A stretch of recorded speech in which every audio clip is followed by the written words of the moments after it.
नमस्कार, आप देखना शुरू कर चुके हैं नॉर्थ ईस्ट लाइव और मुद्दा के साथ स्टूडियो में मैं रंजीत। सूर्य उपासना का महापर्व 4 दिवसीय छठ पूजा की शुरुआत हो चुकी है। नॉर्थ ईस्ट लाइव की तरफ से आप सभी को छठ पूजा की शुभकामनाएं। छठ के दौरान हर साल सदिया से लेकर धुबड़ी तक नदी, तालाब, जलाशयों में लाखों लोगों की उपस्थिति दर्ज की जाती है। इनमें 90% लोग हिंदी भाषी होते हैं। आंकड़ों के अनुसार असम में लगभग 40 लाख हिंदी भाषी है। इतनी बड़ी आबादी है तो समस्याएं भी है। समस्याओं के निराकरण के लिए प्रतिनिधि संगठनें भी हैं, लेकिन विडंबना यह है कि संगठनें उस स्तर पर काम नहीं कर पा रही है जिस स्तर पर होनी चाहिए। मांग उठी तो सरकार ने हिंदी भाषी विकास परिषद का गठन भी किया। अगले साल विधानसभा चुनाव है। राजनीतिक पार्टियां हिंदी भाषी वोटरों को लुभाने की कोशिश करेगी और चुनाव के बाद भूल जाएगी। ऐसे में हिंदी भाषी संगठनों की भूमिका महत्वपूर्ण हो जाती है। इसके लिए समरसता और एकजुटता जरूरी है, पर यह होगा कैसे? इस पर चर्चा के लिए हमारे साथ जुड़ चुके हैं राजकुमार तिवारी।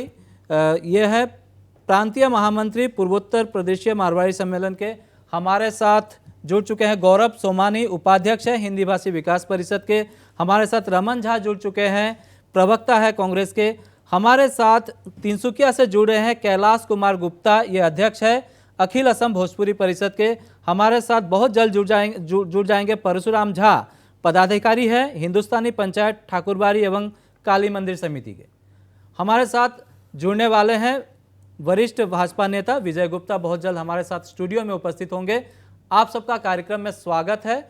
और इस मुद्दा की शुरुआत में राजकुमार तिवारी जी से करना चाहूँगा। पूर्वोत्तर प्रदेशीय मारवाड़ी सम्मेलन के आप प्रांतीय महामंत्री है। संगठन की भूमिका को आप जानते हैं समाज में, लेकिन अगर हम बात करते हैं जब असम में हिंदी भाषी समाज जो है वो उपेक्षित है, बिखरा हुआ है, इसकी मूल वजह आप क्या मानते हैं?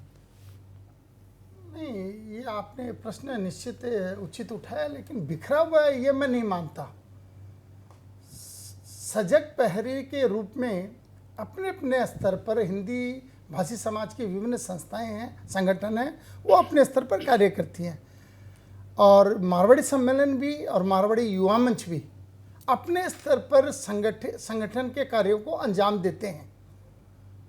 और कभी कभी लेकिन एक बात है, एकात्म भाव आना और किसी भी कार्य को संपादित करने में एक साथ जुड़ते हुए कार्य करना, ये निश्चित एक परेशानी का, जैसे वर्तमान में आने वाला समय छठ का एक महापर्व जो पूरे विश्व में, मैं कहूँगा केवल न केवल भारत में बल्कि पूरे विश्व में बड़े स्तर पर मनाया जाता है। आज सर्व भारतवर्षीय आदमी छठी इस महापर्व को बहुत बड़े रूप में मानते हैं। निश्चित कामरूप महाप्रशासन ने भी 14 घाटों को निश्चित किया है जहाँ पर इसकी पूजा होगी। लेकिन क्या वर्तमान इस कोविड-19 का जो कठिन समय चल रहा है, विभिन्न स्तर, विभिन्न राज्य जैसे दिल्ली, झारखंड जैसे ने अभी तक कोई आगे प्रयास भी नहीं किया है, लेकिन असम सरकार ने प्रयास किया है और इसको आगे बढ़ाया। लेकिन इससे पहले जब इस तरह के कार्यक्रम आते हैं, कम से कम जितने हमारे सामाजिक हिंदी भाषी, सर्व भारतीय कहूँगा मैं, क्योंकि मारवाड़ी, बिहारी या यूपी, राजस्थानी हम अलग नहीं हैं, हम सर्व भारतीय हिंदी भाषी समाज हैं, हम एक हैं, कहीं कोई कमी नहीं है। हमारा एक दूसरे के पूरक कह सकते हैं। हर, चाहे व्यापार का क्षेत्र हो, चाहे, हम एक दूसरे को सम्मान से देखते हैं और हर कार्य मिलजुल कर करते हैं। लेकिन जब इस तरह के बड़े पर्व होते हैं या कोई राजनीतिक स्तर पर कार्य करता है, हमें एक दूसरे का सहयोग करना पड़ेगा, हमें बैठना पड़ेगा साथ में। जब तक हम साथ में नहीं बैठेंगे, एक दूसरे का सम्मान भाव से नहीं देखेंगे और एक दूसरे को सहयोग नहीं करेंगे, और सबसे बड़ी बात, किसी भी संस्था में रहें, कहीं भी रहें, लेग पुलिंग, जब तक हम लेग पुलिंग नहीं छोड़ेंगे हम आगे नहीं बढ़ सकते। साथ ही साथ जब तक साथ नहीं बैठेंगे समन्वय का भाव नहीं आ सकता। समन्वय के भाव के लिए एक दूसरे की हम पूरक हैं, सहयोग करेंगे, लेकिन हमें आगे आना होगा, स्वयं से बढ़कर सबको एक साथ बैठना होगा और चर्चाएं प्रारंभ करनी होगी। जी हाँ, बिल्कुल। हम कार्यक्रम में आज इस मुद्दे को मैंने इसलिए रखा है क्योंकि बहुत सारे संगठनों का कहना है कि हम अपने स्तर पर तो काम कर रहे हैं। बहुत से संगठनों की आर्थिक स्थिति अच्छी है या उनके सदस्यों की संख्या बहुत है या शाखाएं बहुत है, लेकिन कुछ ऐसे संगठन भी है जो सीमित व्यवस्था के बीच अपने काम को कर रहे हैं। लेकिन जब तक एकजुट नहीं होंगे, आप देखिए अब असम में या पूर्वोत्तर भारत के साथ ही असम में भी हिंदी भाषी समाज को, हिंदी भाषी तबके को प्रतिनिधि करने वाले कितने लोग आते हैं। उनको अगर किसी चीज़ की ज़रूरत पड़ती है तो दिसपुर तक आवाज़ पहुंचाने तक में कठिनाई होती है। ये अलग बात है कि कोई संगठन अकेले पहुंच जाता है, मुख्यमंत्री के साथ एक प्रेस रिलीज़ कहें या कुछ देते हैं और फ़ोटो खिंचा लेते हैं, यहीं तक सीमित है, उसके आगे हमें काम नहीं दिखती है। हमारे साथ रमन झा जुड़े हुए हैं, प्रवक्ता कांग्रेस के। रमन झा, कैसे देखते हैं इस पूरे माहौल को? क्योंकि हर साल जब भी चुनाव का वक्त आता है तब हिंदी भाषियों की याद आती है सभी राजनीतिक पार्टियों की, और चुनाव के बाद सरकार किसी की भी बने, विपक्ष भी भूल जाती है और सरकारी पक्ष में जो राजनीतिक पार्टियां होती हैं वो भी उनकी समस्याओं को भूल जाते हैं। क्या कहेंगे आप? देखिए, सबसे पहले तो छठ पूजा की आज नहान खाना है, कल खरना है। तो छठ पूजा के इस पावन बेला पे हम समस्त असमवासी और भारतवासी को शुभकामना देते हैं कि इसमें हम माँ छठी की पूजा करते हैं और भगवान सूर्य को अर्घ देते हैं। तो आज पूरा विश्व एक त्रासदी से उभर रहा है, कोरोना जैसे कोविड-19 के इस त्रासदी से। तो हम सूर्य भगवान से यही प्रार्थना करेंगे और छठी मैया से प्रार्थना करेंगे कि इस जो विपत्ति आपदा से लोगों को, पूरे संसार को जल्द से जल्द मुक्त करें मैया। और उसके साथ ही मैं कहूँगा कि हिंदी भाषी समाज, हम छठ पूजा मनाते हैं, विभिन्न तरह के प्रोग्राम करते हैं। असम में भी हिंदी भाषी की संख्या कम नहीं है और असम के विकास से लेके भारत के हर जगह में हम फैले हुए हैं हिंदी भाषी के लोग। और असम में भी आज भाषा के आधार पे हम तीसरे सबसे लार्जेस्ट पॉपुलेशन है असम में, अगर भाषा के आधार पर देखा जाए तो। और पॉपुलेशन के 2011 के सेंसस के हिसाब से 6.92 समथिंग या 7% आप लगभग मान लीजिए 2011 के सेंसस के हिसाब से हमारी जनसंख्या है। और अगर इसे आप 2020 या 21 में जो जनगणना होगा उसके आधार पे तो कम से कम 10% के आसपास हम लोग हैं असम की जनसंख्या के, जो वोटर्स हैं जो MIL हिंदी लिखते हैं। लेकिन क्या कि हमारी उपेक्षा तो होती ही है। इसका मुख्य कारण है कि हमारे जो सामाजिक संस्थाएं हैं, समाज है, आपस में विभक्त है। हम लोग, हाँ ठीक है, समाज में विभिन्न संस्थाएं होती है, कोई कल्चरल संस्था है, कोई धार्मिक संस्था है और राजनीतिक संस्था है, सामाजिक संस्था है, लेकिन इनमें आपसी मतमुटाव भी है। हम ये जो हिंदी भाषी जो हम अपने आप को असम में कहते हैं, इसमें बिहार, उत्तर प्रदेश, राजस्थान, मध्य प्रदेश, हरियाणा, पंजाब, सभी समाज के लोग, जहाँ खास तौर पे देवनागरी लिपि का उपयोग होता है, वे अपने आप को हिंदी भाषी मानते हैं और कहते हैं। लेकिन यहाँ देखिएगा आपस में सामंजस्य की कमी है, चाहे वो मारवाड़ी सम्मेलन हो, चाहे हमारा पूर्वोत्तर हिंदुस्तानी सम्मेलन हो, मिथिला संस्था हो या हरियाणवी संस्था हो या अन्य संस्था हो, इनमें सामंजस्य नहीं है। हमें एक दूसरे की दूरी है। भले ही हम कह लें कि जब कोई राजनीतिक ऐसी घटना होती है या कोई आपदा आता है तो हम आपस में मिल जाते हैं, वहाँ भी विभेद देखा जाता है कि अरे ये तो हमारे अपने समाज पे नहीं है, भले हम हिंदी भाषी हैं, लेकिन वहाँ भी व्यक्तिगत समाज की समीक्षा की जाती है। तो ये जो चीज़ है, इसको जब तक आप एकजुट नहीं होंगे, ये लोकतंत्र है। लोकतंत्र में जो है कहते हैं कि माथा यानी कि गिनती होती है कि आपका हेड काउंटिंग क्या है, उसी के आधार पर लोकतंत्र में महत्व दिया जाता है। तो असम में अगर या आप चाहते हैं कि आपको वह स्थान मिले, क्योंकि असम का कोई भी कॉन्स्टिट्यूंसी ऐसा नहीं है जहां हिंदी भाषी नहीं है। 126 कॉन्स्टिट्यूंसी में से 126 कॉन्स्टिट्यूंसी, चाहे वो 50 ही हो, चाहे 500 हो या 50,000 हो, हर कॉन्स्टिट्यूंसी में है।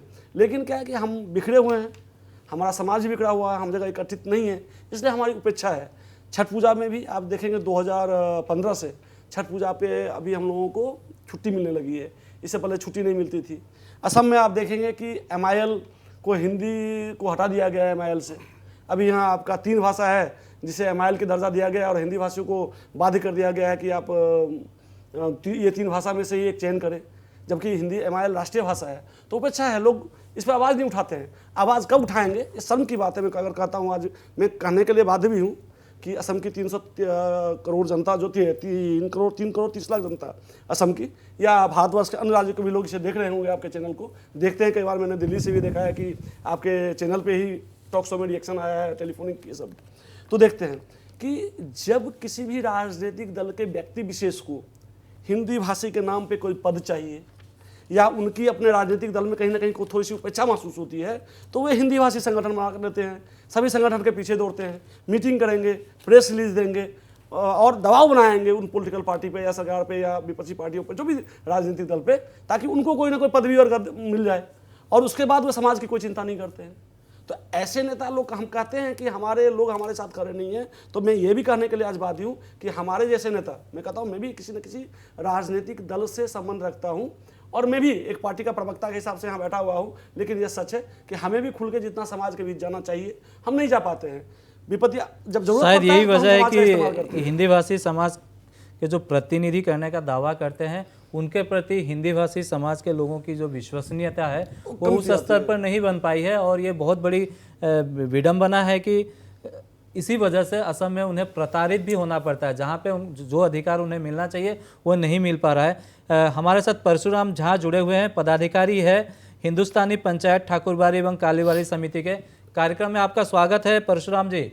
आप शायद सुन पा रहे थे कि अब तक वक्ताओं ने क्या कहा। क्या आप मानते हैं कि हिंदी भाषी समाज के जो प्रतिनिधि है उन पर उनकी विश्वसनीयता, आम लोग उन पर विश्वास नहीं जता पा रहे हैं, तो इसकी मुख्य वजह क्या मानते हैं आप? सर्वप्रथम रंजीत जी, अपने चैनल में जितने भी पैनलिस्ट बैठे हुए हैं और असमवासी को छठ पूजा के हार्दिक शुभकामना देते हुए, मेरा यह मानना है सर्वप्रथम कि कोई भी संगठन जब कोई गठन होता है उस संगठन को तभी हम चला सकते हैं, सक्सेस कर सकते हैं, उसका पूरा हम उपयोग में ले सकते हैं जब क्या हम लोग एकजुट हो। लेकिन यहाँ पर यदि मैं रफ भाषा में कहूँ तो फूट डालो और राज करो, वो चीज़ हो रहा है। जैसे कि आपका 2016 में 1 मार्च 2016 को हिंदी भाषी डेवलपमेंट काउंसिल का गठन किया गया था और आपका 6 मार्च 2016 को ही भोजपुरी एकता मंच के द्वारा 24 संगठन ने मिल करके एक आवेदन दिया जो ये जो डेवलपमेंट परिषद काउंसिल आपने बनाया है इसको कैंसिल किया जाए, डिसॉल्व किया जाए।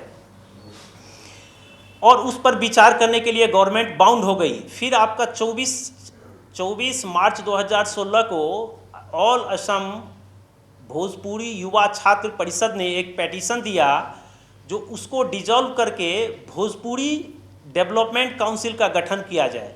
तो यहाँ पर रंजीत जी बात ऐसा है, जो आपका जितने भी आज यदि कोई भी गवर्नमेंट के द्वारा जब भी इलेक्शन आता है उस समय गवर्नमेंट क्या हिंदी भाषी हो या कोई भी भाषी हो, वोट पाने के लिए कुछ अपना खेल खेलना चाहती है और उस खेल में हम फंस जाते हैं। जिस वजह से जब वो गठन हुआ, गठन के बाद ही जब बीजेपी सरकार आई तो उसको भंग कर दिया और डिसॉल्व करने के बाद हम लोगों ने अपना एकजुटता नहीं दिखाते हुए, जैसे कि उस समय जब गठन किया गया तो परशुराम जी, स्वर्गीय परशुराम जी दुबे, गौरव सोमानी जी प्रेसिडेंट और सेक्रेटरी हुए थे, लेकिन पूरे असम के हर जगह कोने कोने में इनके प्रति विरोध चालू हो गया। तो ऐसा है जो मेरे हिसाब से गवर्नमेंट से आपको जब अपना काम लेना हो, अपना समाज का, अपना भाषा का यदि कोई काम करना हो तो सर्वप्रथम आपको एकजुट होना पड़ेगा। यदि आप आपस में एकजुट नहीं हैं तो उसका फ़ायदा आपको नहीं मिलेगा और गवर्नमेंट अपने को ऐसे ही दबाती रहेगी। जी हाँ, बिल्कुल, हम आपके पास आएंगे परशुराम जी, हम आपके पास आएंगे। हमारे साथ ऊपरी असम के तिनसुकिया से कैलाश कुमार गुप्ता जुड़े हुए हैं। ये अखिल असम भोजपुरी परिषद के अध्यक्ष है। कैलाश गुप्ता, कार्यक्रम में आपका स्वागत है। आप हमारे पैनलिस्ट को सुन रहे थे। यही सवाल है कि आखिर हिंदी भाषी संगठनों के जो प्रतिनिधि है, प्रतिनिधियों पर हिंदी भाषी लोग पूर्णतः विश्वास क्यों नहीं जता पा रहे हैं? क्या जो हिंदी भाषी समाज है पूर्वोत्तर में, आज अगर वो राजनीतिक रूप से, सामाजिक रूप से पिछड़े हुए हैं, तो इन संगठनों की भूमिका क्या होनी चाहिए?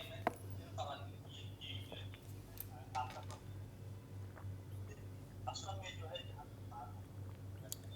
सामाजिक संगठन, यहाँ विभिन्न प्रकार। कैलाश जी, क्या आप मुझे सुन पा रहे हैं? कैलाश जी, क्या आप मुझे सुन पा रहे हैं? ठीक है, हम फिर कैलाश जी के साथ जुड़ेंगे हम। गौरव समानी हमारे साथ है। अभी परशुराम झा ने हिंदी भाषी विकास परिषद को लेकर एक बात कही, क्या कहेंगे? आपका पहला कमेंट क्या होगा? देखिए, सबसे पहले मैं छठ पूजा के उपलक्ष्य में सभी हिंदी भाषियों, सभी असम वासियों को बहुत बहुत शुभकामनाएं देता हूं और ये छठ पूजा हम सबकी मनोकामना पूरी करे और ये बहुत अच्छे माहौल में छठ पूजा का माना जाए, ये मैं सभी से अनुरोध करता हूं आपके माध्यम से। दूसरी बात रहा Hindi speaking development council, Hindi भाषी विकास परिषद। मैं कुछ दिनों से देख रहा हूँ ये चर्चे का मुद्दा बन के रखा, और बहुत अच्छी बात है। ये चर्चे का मुद्दा तब बनना चाहिए था जब हमें समर्थन नहीं मिल रहा था सरकार से। ये चर्चा का मुद्दा अब बन रहा है जब ये सरकार या हमारा टेन्योर खत्म होने के कगार पे हो सकता है, हम कल भी टूट सकते हैं, हो सकता है महीने भर बाद भी इसका भंग किया जा सकता है। तो अच्छी बात है कि समाज के लोगों में एक सकारात्मक ऊर्जा आई है और डेवलपमेंट काउंसिल को लेके हम सीरियसली इस चीज़ का आज चर्चा पे बैठे हैं। एक नंबर बात। दूसरी नंबर बात, 2016 में जब तरुण गोगोई जी तत्कालीन मुख्यमंत्री थे, तो उनके नेतृत्व में हिंदी भाषी डेवलपमेंट काउंसिल का निर्माण हुआ, और हमारे कुछ हिंदी भाषी संगठन प्रमुख रूप से इससे जुड़े हुए थे। लोग जुड़े हुए थे कि हिंदी भाषियों के एक डेवलपमेंट काउंसिल चाहिए जहां हम अपनी बातों को रख सके। उस वक्त हिंदी भाषी डेवलपमेंट काउंसिल के साथ और भी कई डेवलपमेंट काउंसिल का निर्माण किया गया था, और जिसमें कुल मिला के आज 31 या 32 डेवलपमेंट काउंसिल है जो असम के एक जाति जनजाति को रिप्रेजेंट करते हैं। अच्छा, ठीक, अच्छी बात है। जब डेवलपमेंट काउंसिल का हुआ गठन, उसके बाद आप मैं 2 मिनट का समय लूंगा आपसे ज़्यादा। जब डेवलपमेंट काउंसिल का गठन हुआ तो उसका अध्यक्ष के रूप में, चेयरमैन के रूप में परशुराम जी दुबे को, स्वर्गीय परशुराम दुबे जी को चेयरमैन बनाया गया था, और मुझे वाइस चेयरमैन, और उसके साथ हमारे साथ 18-20 मेंबर्स और जुड़े थे उसमें। वो विभिन्न क्षेत्र से थे, उसमें से 8 से 10 पॉलिटिकल बैकग्राउंड से थे, 8 से 10 आप समझ लीजिए नॉन पॉलिटिकल बैकग्राउंड से थे। लेकिन आश्चर्यचकित बात यह है कि जैसे ही संगठन का जैसे ही अनाउंसमेंट हुआ, आप यकीन मानिए पूरे के पूरे हिंदी भाषी समाज, आप समझ सकते हैं, जो अपने आप को कहते हैं कि हम हिंदी भाषी समाज का नेतृत्व करते हैं, जो प्रमुख संगठन है, वो परशुराम जी दुबे के विरोध में खड़े हो गए। क्यों हो गए? क्योंकि वो चाहते थे कि उनके संगठन के किसी को इसका चेयरमैन दिया जाए। कोई संगठन की ये मांग थी, कोई हिंदी भाषी संगठन की ये मांग थी। तो कुल मिला के हिंदी स्पीकिंग डेवलपमेंट काउंसिल का एक माहौल उन्होंने शुरुआत में ख़राब किया, जगह जगह प्रोटेस्ट हुए उस चीज़ को लेके। खैर वो बात चली गई, प्रोटेस्ट हुआ, सब कुछ ठीक ठाक हुआ। लेकिन उसके 2 महीने बाद जब इलेक्शंस होती है और बीजेपी की सरकार आ जाती है, बीजेपी की सरकार आने के बाद वो डेवलपमेंट काउंसिल का जो कांग्रेस के टेन्योर में बनी हुई जो डेवलपमेंट काउंसिल थी, बीजेपी सरकार जब आती है तो वो उसे भंग कर देती है। भंग करने के बाद वो एक इलीगल मूव रहता है। आप इस तरह से एक डेवलपमेंट काउंसिल को भंग नहीं किया जा सकता। ये कोई बोर्ड का चेयरमैन नहीं है, ये कोई म्यूनिसिपल का कोई चेयरमैन नहीं होता जिसे आप भंग कर देंगे। ये गवर्नर से गैजेट होके, इसका एक कॉन्स्टिट्यूशन होता है, इसका एक गाइडलाइन होता है। मैं वापस रिपीट कर रहा हूँ, जो लोग सुन रहे हैं सुन लीजिए। इसका एक कॉन्स्टिट्यूशन होता है, इसका एक गाइडलाइन होता है, गवर्नर गैजेटेड होता है। इसे आप कोई मंत्रिमंडल भी चाहे तो इसे नहीं तोड़ सकता। और ये जब तोड़ा गया, जब इसे भंग किया गया, उसी गाइडलाइंस के तहत, उसी कॉन्स्टिट्यूशन के तहत हाई कोर्ट ने इसे स्टे ऑर्डर दिया। स्टे ऑर्डर जब मिलता है, स्टे ऑर्डर मिलने के बाद इसे वापस उसे सुचारू रूप से चलने देने का एक निर्णय हाई कोर्ट के तरफ से आता है। हाई कोर्ट के तरफ से निर्णय आने के बाद गवर्नर, जो हमारे डायरेक्टर साहब है और जो हमारे जॉइंट सेक्रेटरी है, वो बाकायदा एक चिट्ठी लिख के डिपार्टमेंट को देते हैं कि हम हाई कोर्ट के ऑर्डर का सम्मान करना पड़ेगा, और ये डेवलपमेंट काउंसिल का जो ऑर्डर आपने भंग करने का दिया था वो रिवोक करना पड़ेगा, और डेवलपमेंट काउंसिल को फुल फ्लेजेड आपको बहाल करना पड़ेगा। ये इसकी कॉपी में आपका अगर जूम करके दिखा सके तो ये गवर्नर डायरेक्टर ऑफिस से चिट्ठी जाता है joint secretary government of Assam को कि इसे बहाल इमीडिएटली कर दिया जाना चाहिए, और हाई कोर्ट के ऑर्डर का सम्मान किया जाना चाहिए, और गवर्नमेंट के ऑर्डर को रिवोक कर दिया जाना चाहिए। स्पष्ट रूप से इसमें लिखा हुआ है। लेकिन हम मुद्दा कहाँ घुमा के ले जा रहे हैं? जो सरकार चाह रही थी, जो सरकार ये चाह रही थी कि हिंदी स्पीकिंग डेवलपमेंट काउंसिल को हम भंग करें, और जब हाई कोर्ट से उसे स्टे ऑर्डर मिल जाता है, उसके बावजूद भी एक नकारात्मक सोच के तहत ये राजनीति की लड़ाई में, कांग्रेस और बीजेपी की लड़ाई में पूरे जाति का नुकसान होता है, पूरे समुदाय का नुकसान होता है, और हमें हर तरह से वंचित किया जाता है।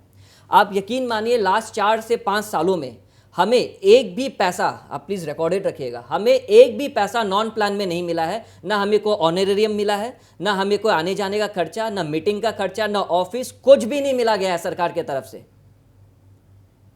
जो बातें अभी चल रही है ना, मैं उन सबको क्लियर कर देना चाहता हूं। नॉन प्लान में जबकि 15 काउंसिल ऐसे हैं जिन्हें पैसा दिया गया हिंदी भाषी डेवलपमेंट काउंसिल को नॉन प्लान में, जहां वो मीटिंग भी कर सके उसके लिए, जहां एक ऑनरेरियम होता है, चेयरमैन का ऑनरेरियम होता है, मेंबर्स का ऑनरेरियम होता है, वाइस चेयरमैन का ऑनरेरियम होता है, ऑफिस स्थापन करने के आपके खर्च होते हैं। तो जब आपको सरकार ऑफिस ही नहीं देगी, जब सरकार आपको इंफ्रास्ट्रक्चर नहीं देगी, जब सरकार आपको घर से निकलने के लिए कुछ भी ऑनरेरियम नहीं देगी, आप कहां से काउंसिल चलाओगे? आप घर बैठ के काउंसिल चलाओगे? अपेक्षाएं क्यों नहीं होगी समाज की? अपेक्षाएं तो है समाज की, हम करना भी चाहते हैं, लेकिन सरकार की नकारात्मक सोच के कारण आज 4 साल 5 साल से सारा डेवलपमेंट काउंसिल खत्म हो चुका है। ये खत्म होने के कगार पे है और सरकार से हमें कहीं कोई सपोर्ट नहीं मिला इसमें। अब मैं आपको बताना चाहूँगा कि जब हमने सरकार से कुछ किसी भी तरह का हमें कोई सपोर्ट नहीं मिला तो हम मुख्यमंत्री से भी मिले, हम यहाँ के वित्त मंत्री से भी मिले। ये हर साल 30 लाख 35 लाख 25 लाख रुपए आवंटन करते थे, बट उसे सैंक्शन नहीं करते थे। परशुराम जी दुबे जब थे तो हमें 22 लाख या 25 लाख का एक हमें अमाउंट मिला गया था। उनके रहते रहते हमने मार्ग्रेडा में स्किल डेवलपमेंट काउंसिल का उद्घाटन किया, वहाँ लोग जुड़े, वहाँ क्लासेस हुई। उसका मार्ग्रेडा के जो एमएलए है वो खुद आके उस काउंसिल का, उस सेंटर का उद्घाटन करते हैं। विश्वनाथ चाराली में हमने एक उद्घाटन किया। विश्वनाथ चाराली में जो उद्घाटन होता है वो वहाँ के लोकल एमएलए और भाजपा के नेता वहाँ आके उसका उद्घाटन करते हैं। हम इसलिए चाह रहे थे, उनकी भी ये सोच थी, हमारी भी ये सोच थी कि भाई सरकार के लोगों को हमें जोड़ना है ताकि हम अपना काम सुचारू रूप से कर सके, जो हमारा समाज के लिए हमें काम करना है वो हम कर सकें। लेकिन आप यकीन मानिए, हमने हर तरह से कोशिश करी, जितना भी एक छोटा मोटा सा फंड, हमें शायद 2 बार फंड मिला है पिछले 4-5 सालों में। लास्ट ईयर भी हमारा फंड को रोक दिया गया महीने भर तक। सबसे बड़ी बात है कि हमारा डिपार्टमेंट जो है, WPT डिपार्टमेंट जो है, वो फंड को सैंक्शन करता है। उसके कमिश्नर, जॉइंट सेक्रेटरी उस फंड को हमारे अकाउंट्स में डालने की आवंटन कर देता है। बट हमारा जो वित्त मंत्री है, जिसके एक बटन दबाने से, वो कहते हैं ना कि आईपैड में, लैपटॉप में एक बटन दबाते हमारा अकाउंट में पैसा चला जाएगा, वो नहीं बटन दबाते। और उसके कारण लास्ट ईयर भी हम वंचित रहे, हमें एक पैसा भी नहीं दिया गया। तो आप इस माहौल में आप कैसे काम करोगे? डेवलपमेंट काउंसिल कैसे काम करेगा? और ये सिर्फ हमारा डेवलपमेंट काउंसिल के लिए नहीं है, 32 डेवलपमेंट काउंसिल है, सबके साथ ही ये स्थिति है। तो आप हमें बताएं हम कैसे काम करें? हम तो आप ये कह रहे हैं कि और जब एक बात से- मैं ऐड करता हूं कि एक बार फंड सैंक्शन कराने में चप्पल घस जाते हैं हमारे। 20 से 25 दिन सेक्रेटरीट में सुबह से लेकर शाम तक हमें चप्पल घस के उस फंड को सैंक्शन कराना पड़ता है, तब वो जाके सीलिंग होने से पहले हमारे अकाउंट में घुसता है। जी हाँ, तो आप ये कह रहे हैं कि जब से हिंदी भाषी विकास परिषद का गठन हुआ है तब से 2 बार आपको फंड मिला है। बिल्कुल। जी हाँ, और बहुत से लोगों का ऐसा कहना है कि फंड का दुरुपयोग हुआ है। इस पर हम आएंगे। एक बार हमारे साथ कैलाश गुप्ता जुड़ चुके हैं, अखिल असम भोजपुरी परिषद के अध्यक्ष है। कैलाश कुमार गुप्ता, आप सुन पा रहे थे शायद, हमारे गौरव सोमानी उपाध्यक्ष है हिंदी भाषी विकास परिषद के, उन्होंने फंड के बारे में कहा और कहा कि सरकार की सदिच्छा होती तो बहुत कुछ काम हो सकता था और आगे भी किया जा सकता है, लेकिन बहुत मुश्किल होती है फंड आवंटित कराकर लाना। फंड के बारे में तो बात करेंगे। कैलाश कुमार गुप्ता, पहले ये बताइए कि जो हिंदी में, वही सवाल है, हिंदी भाषी समाज के जो प्रतिनिधि हैं उन पर लोगों का विश्वास क्यों नहीं हो पा रहा है? सबसे पहले तो आप सभी को छठ महापर्व का मैं शुभेच्छा ज्ञापन करता हूं और छठ मैया से प्रार्थना करता हूं कि कोविड-19 से पूरे देश को उबारे। रही बात सभी हमारे जो हिंदी भाषी या हिंदी भाषी जो नेता हैं या उनकी उपेक्षा और हिंदी भाषियों की जो उपेक्षा हो रही है सरकार से, ये बहुत सारे कारण। सबसे पहला कारण तो हम ये मानते हैं कि जब से हमारे एक नेता हुआ करते थे, स्वर्गीय शंभू ओझा जी, स्वर्गीय दिनेश प्रसाद ग्वाला जी, ये लोग जब तक थे तब तक असम के सभी भागों में रहते थे और सभी लोगों से संपर्क रखते थे। आज हमारे नेताओं में भी कमी है और सरकार में भी कमी है, चाहे वो कांग्रेस सरकार हो, उस समय भी हम लोगों ने देखा है, और आज बीजेपी की सरकार को भी हम लोगों ने देख रहा है। कहीं ना कहीं दोनों तरफ से कमी है। और सबसे बड़ा कमी है कि हमारे हिंदी भाषी जितने भी संगठन हैं, जो सामाजिक संगठन है, जो और राजनीतिक संगठन है, उनमें भी विभाजन है। विभाजन मतलब मत की भिन्नता है, आपस में यूनिटी की कमी है। कहीं न कहीं सरकार का अनदेखा भी है।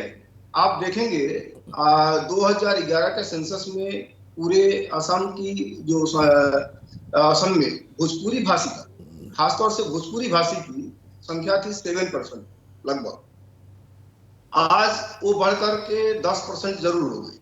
तो 10% अगर होती है तो इसका मतलब कम से कम 35 लाख की जनसंख्या है हमारी भोजपुरी भाषी। और भोजपुरी भाषियों, ये शायद आप हिंदी भाषी की बात कर रहे हैं गुप्ता जी? जी, हिंदी भाषी की बात कर रहे हैं। मैं अखिल असम भोजपुरी परिषद का अध्यक्ष हूं और भोजपुरी भाषियों का नेता हूं और भोजपुरी भाषी का बात कर रहा हूं। लेकिन ये आंकड़े तो हमें कहीं देखने के लिए नहीं मिले हैं कि 7% या 10% सिर्फ भोजपुरी भाषी है। ओवरऑल हिंदी भाषी जी, कह जी, सकते हैं हम। हिंदी भाषी अगर कहा जाएगा तो लगभग 40 लाख हो जाए। तो इसलिए मेरा ये मानना है कि सरकार हमारी उपेक्षा तो कर ही रही है, क्योंकि हम जिस क्षेत्र में देखते हैं सारी क्षेत्र में सरकार की तरफ से हमारी उपेक्षा होती है। जी हाँ, आप उपेक्षा तो हो रही है और बहुत सारे संगठनें हैं असम में, लेकिन जो विश्वसनीय संगठन या यूं कहे सरकार ने जो मंच प्रदान किया है हिंदी भाषी विकास परिषद, इसके साथ जुड़ाव, और बहुत से लोगों को तो मालूम भी नहीं है कि हिंदी भाषी विकास परिषद नामक सरकार द्वारा निर्धारित एक संस्था भी है जो हिंदी भाषियों के विकास के लिए काम करती है।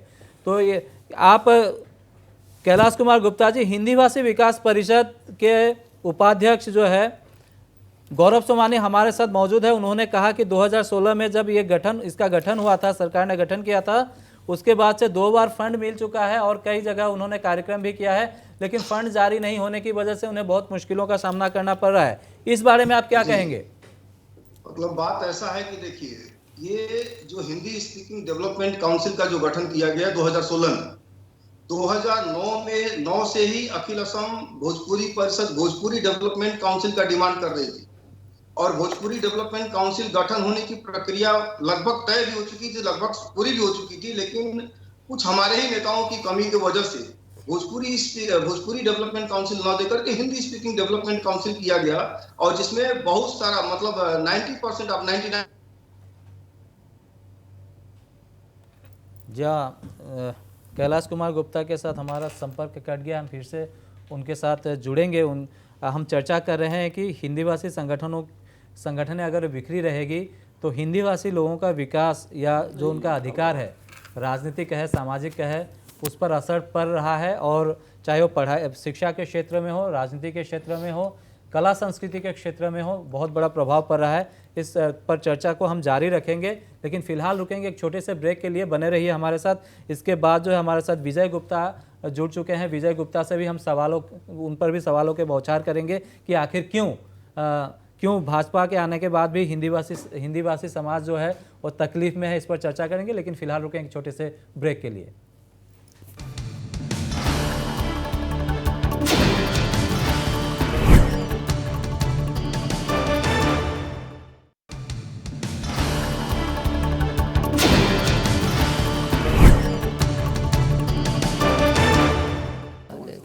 ब्रेक के बाद मुद्दा में आप सबका एक बार फिर स्वागत है।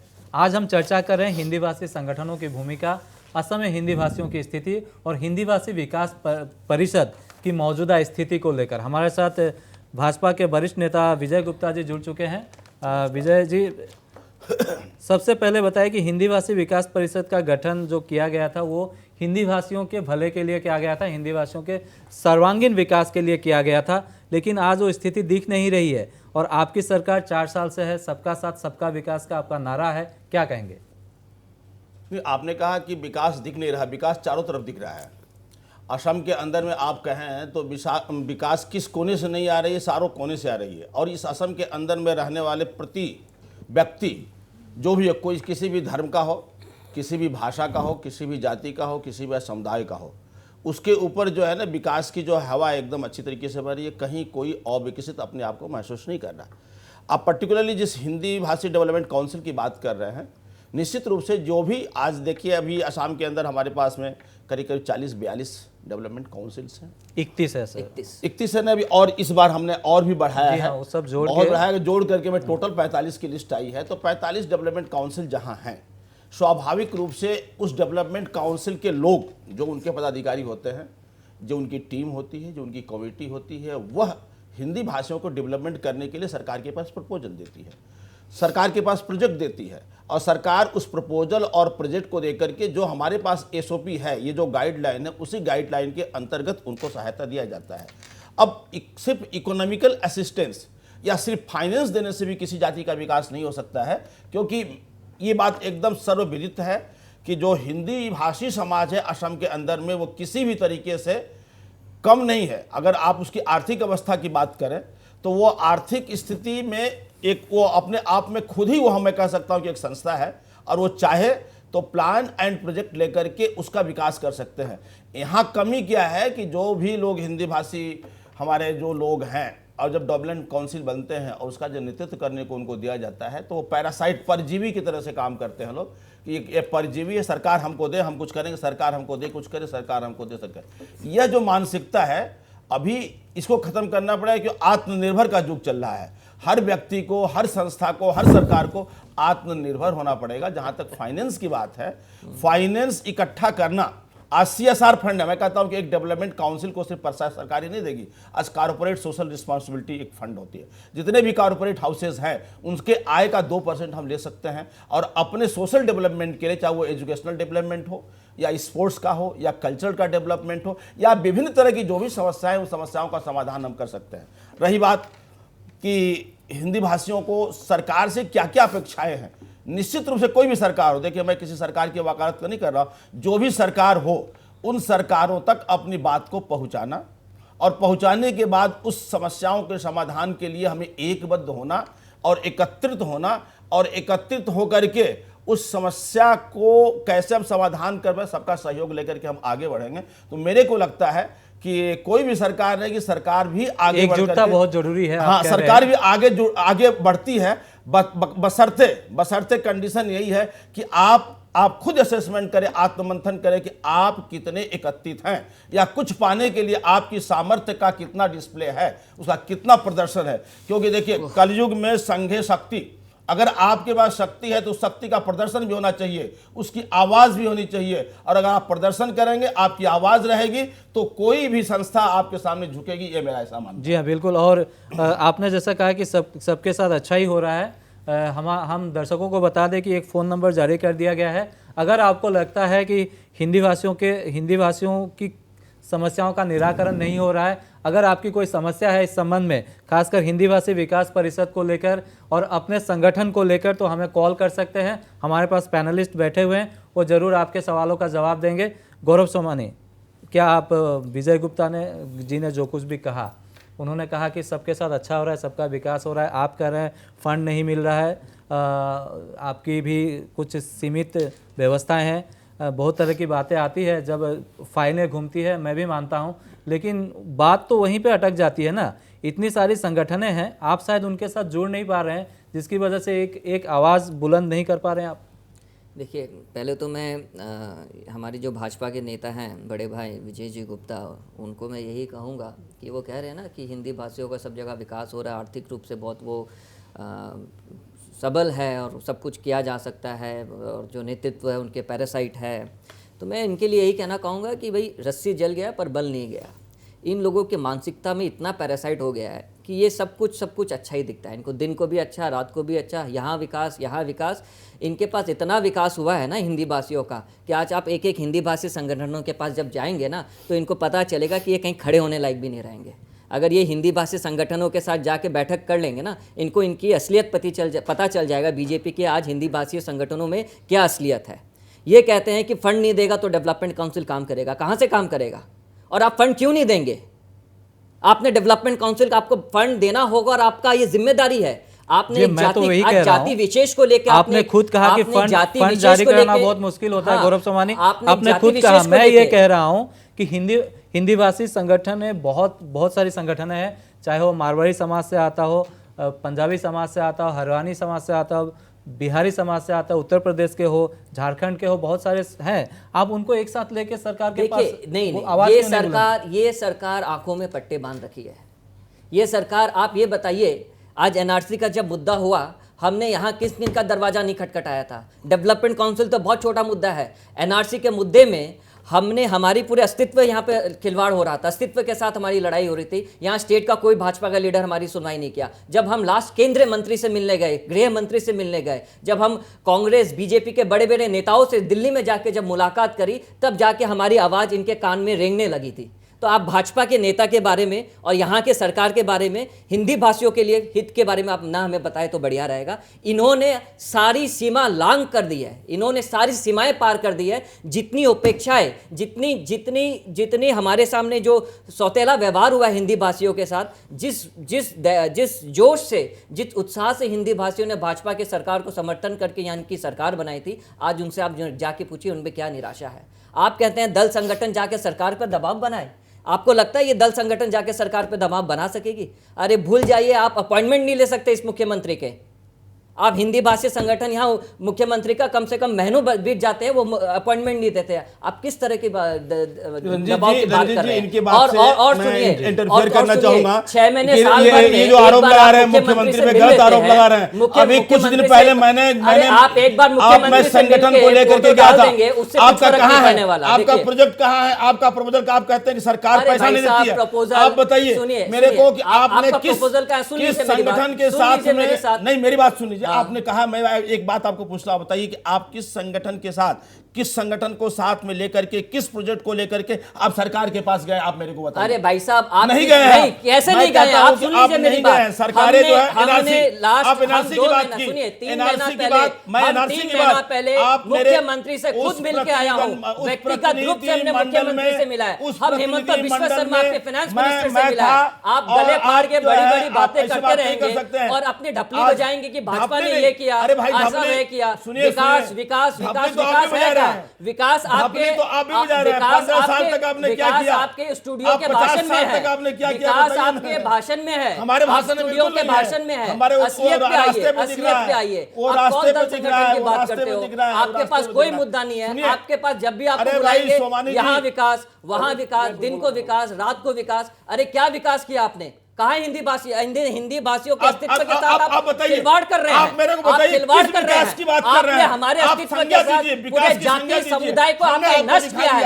आपके भाजपा सरकार ने पूरे जाति समुदाय को, असम को आपने नष्ट कर दिया है। आपने खिलवाड़ किया है और इसको आपको मानना पड़ेगा। आपने हमारे साथ, आप चाहे हिंदी भाषा के लैंग्वेज के साथ हो, हिंदी भाषा डेवलपमेंट काउंसिल के साथ हो, हिंदी भाषा के साथ हो, आपने खिलवाड़ करके पूरा असम का नाश किया आपने। आपसे बड़ी बड़ी बातें मत करिए। और स्टूडियो में आपको विकास दिखेगा, आपको विकास स्टूडियो में दिखेगा। क्योंकि आप बाहर जाएंगे तो आपको विकास नहीं दिखेगा। आप जब स्टूडियो में रहेंगे तो आपको विकास दिखेंगे, आपको ये दिखेगा। अब आप हिंदू मुसलमान में आ गए, सलमान अली को देख रहे हैं, हम देख रहे हैं। अब देखिए, अब तर्क नहीं रहा क्योंकि ये सलमान अली और हिंदू मुस्लिम ये बात मत कीजिए। गिरिराज सिंह को देखते हैं, योगी आदित्यनाथ को देखे हैं? हाँ बिल्कुल, योगी आदित्यनाथ जो है कब्र से महिलाओं को निकाल के वही जो है इस देश का जो है ना, कब्र से निकाला जाएगा महिला का। देश का नेतृत्व कर रहा है। आप हिंदी भाषी में आइए ना, आप बोल रहे हैं कांग्रेस ने किसी किया? अरे भाई साहब, आप विकास में आइए। तो मोदी जो बेच रहे हैं कांग्रेस का देना है। क्या बेचा है? आप विकास पे लौट के आइए ना। अरे आप विकास पे लौट के आइए, कहाँ भाग रहे हैं? हिंदू मुस्लिम पे जुड़े हुए हैं। अब जब नहीं सकते हैं, जब इनके पास कुछ है नहीं, तो शर्मान नहीं, हिंदू मुस्लिम सिख ईसाई, इनके पास हम दल पे आ ही नहीं रहे हैं। बीजेपी ने कुछ नहीं कहा, ये बात बोला। मैं कह रहा हूँ कि बीजेपी ने जो किया, भारतीय जनता पार्टी के सामने आपके दल की कोई औकात नहीं है। अरे भाई, आपकी औकात स्टूडियो में मैंने पता चल गया। स्टूडियो में नहीं है, आप लोगों की बात सुनकर, हमारे पास बात सुनकर हमारे साथ एक कॉलर जुड़ गए हैं। आप कौन बोल रहे हैं, कहां से बोल रहे हैं, आप क्या कहना चाहते हैं? जी, मैं सिलचर से रवि कुमार शुक्ला बोल रहा हूँ। जी बोलिए। जी, मैं सिलचर से रवि कुमार शुक्ला बोल रहा हूँ। हम सुन पा रहे हैं, आप क्या कहना चाहते हो, कहिए। जी, मैं ये कहना चाहता हूँ कि अभी आपके डिबेट में लोग बैठे हुए हैं, हिंदी भाषा और हिंदी भाषी पर बोल रहे हैं। मैं ये कहना चाहता हूँ कि सिलचर में 15 स्कूल था हिंदी, जो अब खत्म होकर सिर्फ 4 बच गया है। हिंदी पढ़ने वाले बच्चों को बुक तक नहीं मिलता है, किताब नहीं मिलती है यहाँ पर। पता चल रहा है ना विकास जी, क्या सुविधा दे रही है सरकार? कुछ नहीं हो रहा है हिंदी पढ़ने के लिए लोगों के लिए। स्टूडियो में विकास, हिंदी भाषियों की जो श्रमिकों की जो जमीन है उसको लोग किसी और को अलॉटमेंट किया जा रहा है। उनको रहने तक का घर नहीं है, पढ़ने के लिए किताब नहीं मिलता है उन लोगों को। यहाँ पर एक राष्ट्रभाषा हिंदी स्कूल है सिलचर में, जो आज तक उसको मान्यता प्राप्त नहीं हुई। क्लास 8 तक पढ़ने के बाद बच्चे सोचते हैं कि अब मैं कहाँ जाके पढ़ूंगा हिंदी। जी आपने बहुत महत्वपूर्ण बात कही है। मैं आपसे ये पूछना चाहता हूँ, जो हमारा डिबेट का मुख्य विषय है, संगठन है तो बहुत है, और ऐसे मुद्दे पर बोलने वाले लोग क्यों नहीं है जो अपने आप को नेता कहते हैं ऐसे संगठनों के, आपके नजर? अभी जो आपके वहाँ पर बीजेपी के नेता जी बैठे हुए हैं, वो बोल रहे हैं कि कोई भी आगे किसी से मिल सकता है। हेलो, हाँ आप बोलते रहिए, हम सुन पा रहे हैं जी। लेकिन ये बात सही है कि नेता लोग इन लोगों से मिल पाना तो सबसे बड़ी समस्या है। मैं खुद इस यहाँ के काफी सारे संगठन के लोग गुवाहाटी में जाके 10 दिन बैठ के लौट के आए हैं वहाँ से। बहुत बढ़िया। इन लोगों की समस्या कौन सुनेगा? स्टूडियो में ये लोग अफसोस करते हैं कि मैं हिंदी में क्यों नाम लिखाया, हिंदी में क्यों पढ़ता हूँ, क्लास 8 के बाद मैं कहाँ पढ़ूंगा। यहाँ सिर्फ टाउन के मेन शहर में, बीच टाउन में है राष्ट्रभाषा हिंदी विद्यापीठ, जो 1954 में बना था। उसमें क्लास 8 के बाद कोई पढ़ाई नहीं है, ना कोई टीचर है। वो बच्चे 8 के बाद कहाँ जाएंगे, कहाँ से परीक्षा देंगे, क्या करेंगे? जी निश्चित तौर पर आपने बहुत ही ये गंभीर मुद्दा उठाया है। हम चाहते हैं कि अगर सरकार इस पर ध्यान दे। और हमारे साथ विजय गुप्ता जी भी बैठे हुए हैं। विजय गुप्ता जी, ऐसे बहुत सारे स्कूल हैं जो बंद होने के कगार पर है, टीचर नहीं है हिंदी भाषी। रंजीत जी, ऐसा है कि स्कूल की जो बात है ना, ये कुछ स्कूल की बात कर रहे हैं। सवाल ये होता है कि जब भी स्कूल, कोई भी स्कूल को मान्यता कैसे दिया जाए, उसका एक गाइडलाइंस है, कितने स्टूडेंट्स हैं, क्या वहाँ पे चीज़ें हैं। अब कोई एक व्यक्ति सपोज कीजिए कहता कि यहाँ नहीं है, यहाँ नहीं है। आज इतने बड़े भू क्षेत्र में, इतने वर्ग किलोमीटर्स में इतने स्कूलें हैं। अब किस भाषा की स्कूल कहाँ है, उसकी क्या स्थिति आप और हम यहाँ बैठ करके नहीं जान सकते हैं। कोई भी आदमी आलोचना के लिए आलोचना करे वो दूसरी बात है, आलोचना के लिए आलोचना करे दूसरी बात है। एलओजी हिंदी हाई स्कूल में नियुक्ति की कमी है। अभी मेरे को आप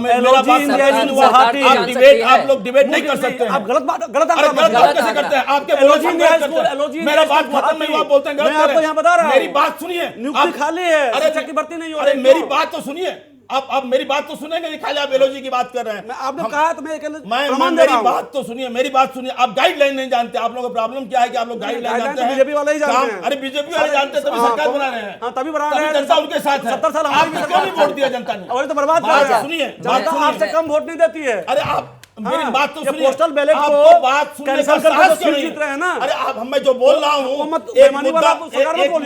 जी, एक जागरूक व्यक्ति ने एक मुद्दा उठाया है, डिस्कशन हो रहा है। जी विजय गुप्ता जी, गलत आंकड़ा मत दीजिए। गलत कैसे? आप कहेंगे गलत है। गुवाहाटी में एक ही हुआ। आप कौन कहते हैं? आप कौन है? मैं हूँ। कौन है? फसल सभी जवाब दीजिए। जब मैं बोलूं गलत चुप आंकड़ा मत रहिए। दीजिए। मैं जब बोलूं चुप रहिए। सरकारी जब स्कूल में मैं बोलूं नहीं चुप हुई रहिए। है। मैं जब बोलूं चुप रहिए। जब आपका टर्म है तब बोलिए। रमन जी, आपको मौका मिलेगा।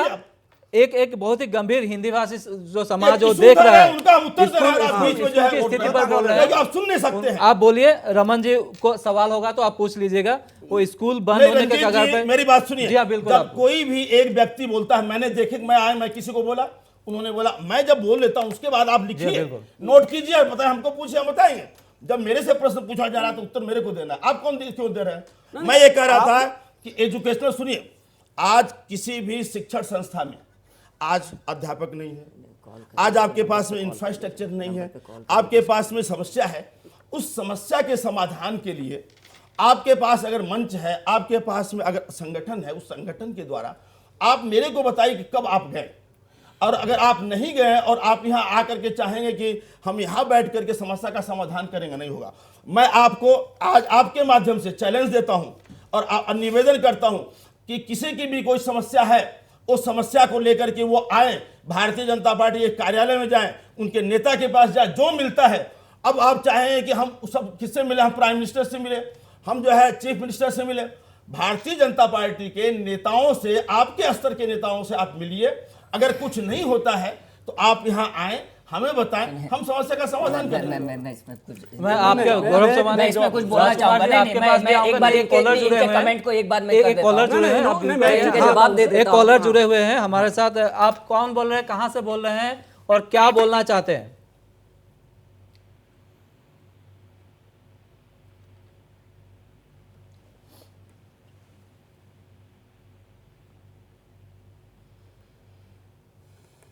हमारे साथ एक कॉलर जुड़े हुए हैं और 300 क्या से ऐसा है? वो शायद कुछ कहना चाहते हैं, सुन लेते हैं। उसके बाद मेरे कार्यक्रम का जो मूल उद्देश्य है, ठीक है संगठनें होंगी, अलग अलग लोग होंगे तो मतभेद होंगे, लेकिन अगर आप हिंदी भाषियों का सामूहिक विकास चाहते हैं तो एक मंच के नीचे तो आना ही पड़ेगा। ठीक है, आप मनमुटाव होगा उसको दूर भी किया जा सकता है। राजकुमार जी क्या कहेंगे? विषय कहाँ चल रहा था, कहाँ पहुंच गया? किसी कारण से असम हिंदी भाषी विकास परिषद का जो गठन हुआ था, निश्चित रूप से उन्हें समस्याएं आई होगी। क्या आज तक इस काउंसिल के जो जितने भी मेंबर हैं, अपने समाज के विभिन्न जो संगठन हैं, चाहे वो सम्मेलन हो, युवा मंच हो, पूर्वोत्तर प्रदेश हिंदुस्तानी सम्मेलन हो, भोजपुरी समाज हो हमारा, या अन्य जो भी संस्थाएं प्रतिनिधित्व अपने समाज को देती है, क्या उन सब के साथ बैठकर कभी ढंग से चर्चा की आपने? या हमें इस तरह की कठिनाइयाँ मिल रही है, या हमें इस तरह से कार्य को आगे बढ़ाना चाहिए? रही बात चर्चाओं के दौरान, एक कॉलर ने सिलसिले से बहुत अच्छी बात कही, और मैं स्वागत करता हूँ कि उन्होंने वहाँ का दुख हिंदी भाषियों का हमारे समक्ष रखा, और नितांत आवश्यक भी है। लेकिन निश्चित रूप से देखिए, हमें समझना चाहिए, हम यहाँ जितने भी पैनलिस्ट बैठे हुए हैं, विभिन्न राजनीतिक संगठनों से भी आता, हो सकता है आज मैं सम्मेलन का यहाँ रिप्रेजेंट कर रहा हूँ, लेकिन राजनीतिक संगठन से भी आता हूँ।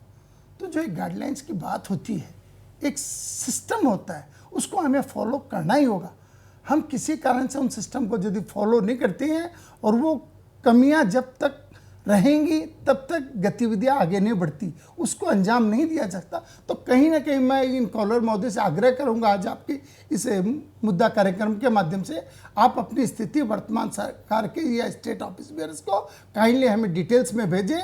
हम निश्चित आने वाले समय में उन सब कार्यों को देखेंगे, जिससे कि वो जो कमियां जिन जिन हिंदी भाषी स्कूलों को पूरे प्रांत में तकलीफ है, उन पर आगे बढ़ चढ़कर काम किया जाएगा, ऐसी बात। और मैं काउंसिल के जो हमारे जो यहाँ माने अपने आप को कहते हैं कि हमें फंड नहीं मिला वगैरह, ठीक है, लेकिन मैं फिर से आपसे करता हूँ गौरव जी, कहीं ना कहीं इस काउंसिल के मेंबरों में भी कमी थी। आपने विभिन्न संगठनों को साथ लेकर नहीं बैठे, नहीं संगठन भी आपके साथ खड़े होते और कार्य करते, और कहीं ना कहीं यदि संगठन भी सब मिलकर कार्य करते, जब एकजुटता का भाव होता है, एकात्मता का भाव होता, समरसता का भाव होता, तो हम कार्य करने में सफल होते। कैलाश कुमार, मानता देता हूँ। कैलाश कुमार गुप्ता, अखिल असम भोजपुरी परिषद के आप अध्यक्ष है।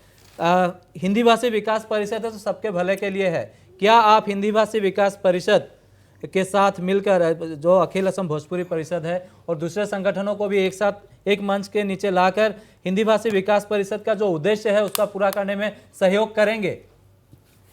बिल्कुल करेंगे, लेकिन अभी तो सरकार इसको भंग कर दी है, आगे क्या होगा उसको देखा जाएगा।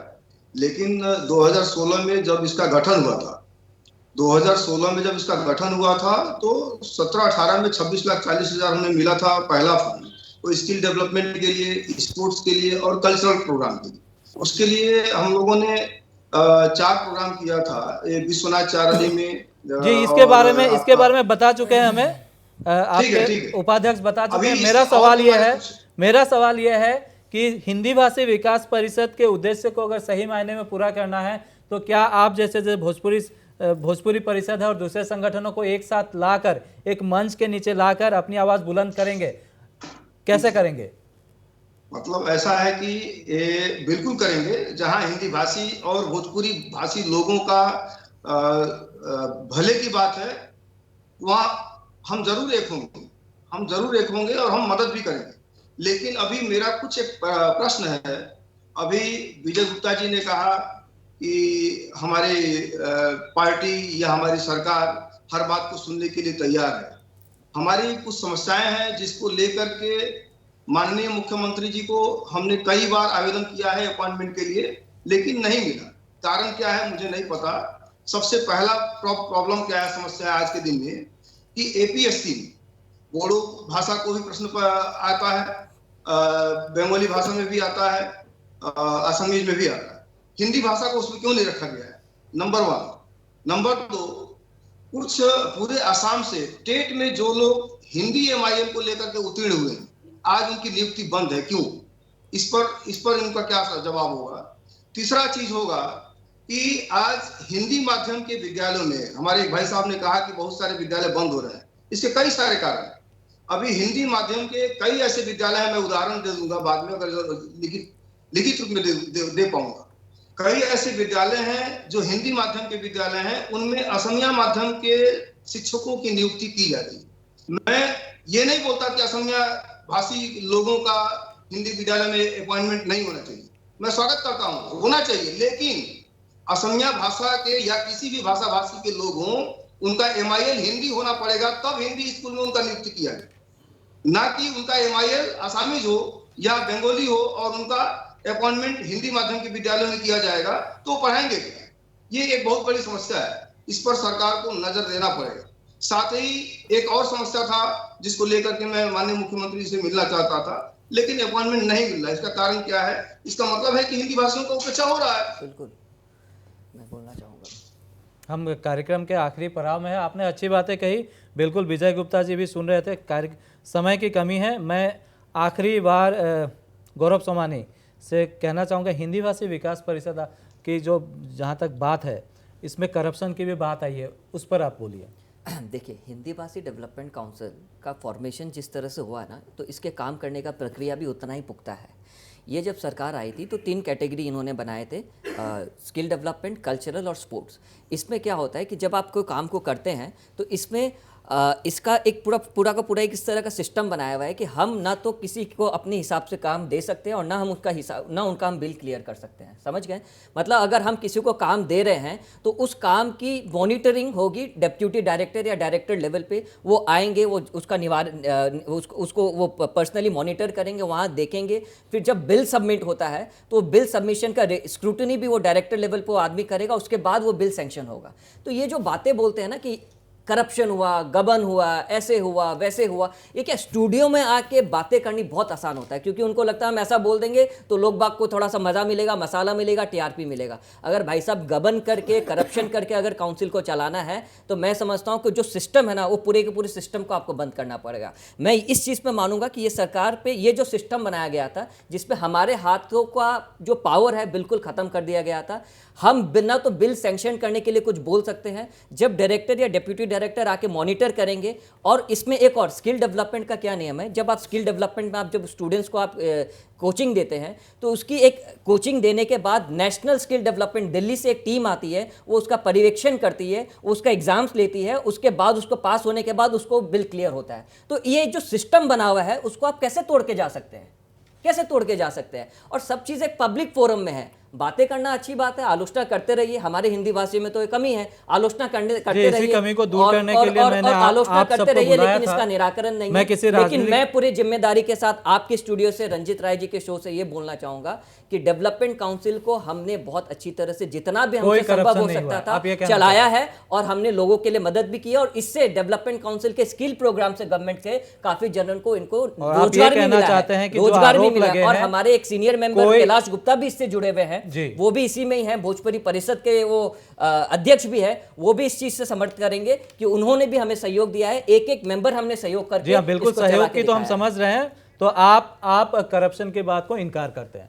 अरे बिल्कुल ना, कि हम तो बोलते हैं दरकिनार करते हैं, करप्शन की बात को इनकार करते हैं, अच्छी बात है। लेकिन कहीं ना कहीं हिंदी विकास परिषद हिंदी भाषियों को एकजुट करने में नाकाम रही है। इसको भी ये आज के तारीख में नहीं, ये नहीं, बात आपने जब आप जब ये बात बोल रहे हैं, सुनिए, हिंदी भाषी डेवलपमेंट काउंसिल का काम संस्थाओं को एकजुट करना नहीं है। पहले तो आप कंसेप्ट समझ लीजिए, संस्थाओं को एकजुट करना संस्थाओं के ऊपर है, नेतृत्व के ऊपर है, समाज के ऊपर है। हिंदी भाषी डेवलपमेंट काम किसके लिए करेंगे? समय की कमी है, मैं हिंदी भाषी के उन्नयन के लिए काम करेंगे। जब आप जोड़ेंगे नहीं से ज्यादा उन्नयन के लिए जोड़ेंगे नहीं तो विकास जोड़ेंगे कैसे? जोड़ने का काम हमारा है, सुनिए, जोड़ने का काम हमारा है, बट सरकार का समर्थन होना पड़ेगा। देखिए, एक तो क्या हिंदी भाषी डेवलपमेंट काउंसिल है ना, उस समुदाय के लोगों के डेवलपमेंट भी मैंने करना है, तो उसमें एकत्रीकरण बहुत आवश्यक होता है। क्योंकि अब सरकार के पास जब भी आप प्रोजेक्ट लेके जाएंगे, जो सिस्टम है, निश्चित रूप से सिस्टम में पारदर्शिता होनी चाहिए और अकाउंटेबिलिटी होनी चाहिए, वो विषय अलग है। लेकिन एक बात तो निश्चित रूप से मैं कहना चाहूँगा, समय की कमी है, मैं थोड़ा लेट से भी आया, कि 176 संगठन हैं हिंदी भाषी, समुदाय एक है हिंदी भाषी, और 176 संगठन है, और हर संगठन अपने आप में जो है ना वो हमेशा सीएम को समय मांगता है मिलने का। सीएम से समय मांगने की तो आवश्यकता आप एक साथ हाँ, अगर एक जाते हो प्लेट- तो अच्छा संख्या कितनी है देखिए, आज 7%। बिल्कुल विजय गुप्ता जी, हमारे पास समय की कमी है। हम इस मुद्दे पर फिर से एक बार चर्चा करेंगे, लेकिन फिलहाल जो है समय की पाबंदी है, मुझे इस कार्यक्रम से विदा लेना पड़ेगा। कार्यक्रम में भाग लेने के लिए आप सबका बहुत बहुत धन्यवाद। हिंदी भाषी के बात को पहुंचाया जाए। अरे भाई